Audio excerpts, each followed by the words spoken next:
I will be presenting A Whisper of AIDS by Mary Fisher.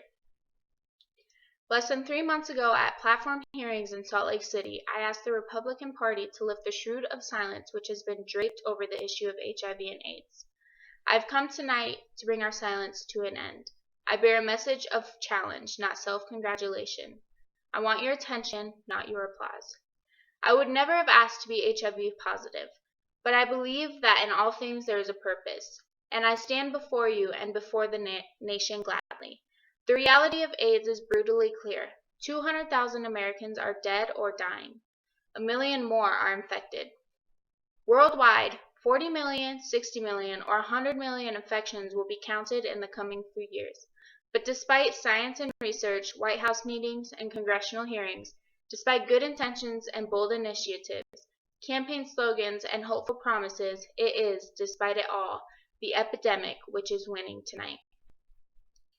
In the context of an election year, I ask you, here in this great hall or listening in the quiet of your home, to recognize that AIDS virus is not a political creature.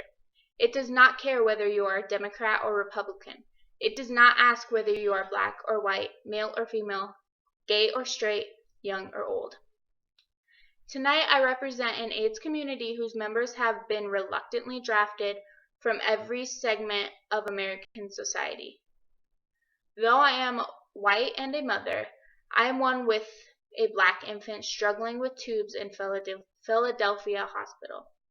Though I am female and contracted this disease in marriage and enjoy the warm support of my family, I am one with the lonely gay man sheltering a flickering candle from the cold wind of his family's rejection.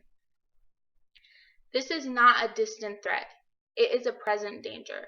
The rate of infection is increasing fastest among women and children. Largely unknown a decade ago, AIDS is the third leading killer of young adult Americans today. But it won't be third for long, because unlike other diseases, this one travels. Adolescents don't give each other cancer or heart disease because they believe they're in love. But HIV is different, and we have helped it along. We have killed each other with our ignorance, our prejudice, and our silence. We may take refuge in our stereotypes, but we cannot hide there long, because HIV asks only one thing of those it attacks. Are you human? And this is the right question. Are you human? Because people with HIV have not entered some alien state of being. They are human. They have not earned cruelty, and they do not deserve meanness. They don't benefit from being isolated or treated as outcasts. Each of them is exactly what God made, a person, not evil, deserving of our judgment, not victims, longing our pity, people, ready for support and worthy of compassion. My call to you, my party, is to take a public stand, no less compassionate than that of the President and Mrs. Bush. They have embraced me and my family in memorable ways. In the place of judgment, they have shown affection. In difficult moments, they have raised our spirits.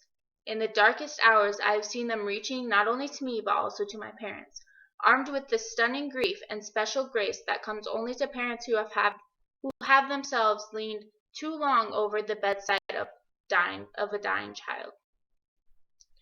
With the President's leadership, much good has been done. Much of the good has gone unheralded. And as the President has insisted, much remains to be done. But we do the President's cause no good if we praise the American family, but ignore a virus that destroys it. We must be consistent if we are to be believed. We cannot love justice and ignore prejudice, love our children and fear to teach them. Whatever our role as a parent or policymaker, we must act as eloquently as we speak, else we have no integrity. My call to the nation is a plea for awareness. If you believe you are safe, you are in danger. Because I was not hemophiliac, I was not at risk. Because I was not gay, I was not at risk. Because I did not inject drugs, I was not at risk. My father has devoted much of his lifetime guarding against another Holocaust. He is part of the generation who heard Pastor Niemorello Niemöller come out of the Nazi death camps to say, "They come after the Jews, and I was not a Jew, so I did not protest. They came after the trade unionists, and I was not a trade unionist, so I did not protest. They came after the Roman Catholics, and I was not a Roman Catholic, so I did not protest. Then they came after me, and there was no one left to protest." The lesson history teaches is this: if you believe you are safe, you are at a risk. If you do not see this killer stalking your children, look again. There is no family or community, no race or religion, no place left in America that is safe. Until we genuinely embrace the message, we are at a nation risk.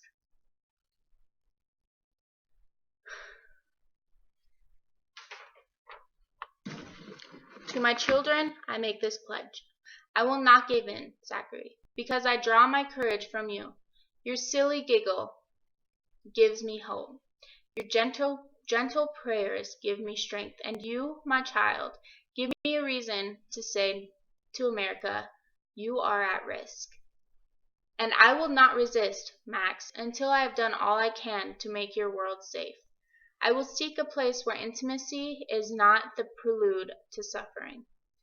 I will not hurry to leave you, my children, but when I go, I pray that you will not suffer shame on my account. To all within the sound of my voice, I appeal, learn with me the lessons of history and grace, so my children will not be afraid to say the word AIDS when I am gone. Then their children and yours may not need to whisper at all. God bless the children, and God bless us all. Good night.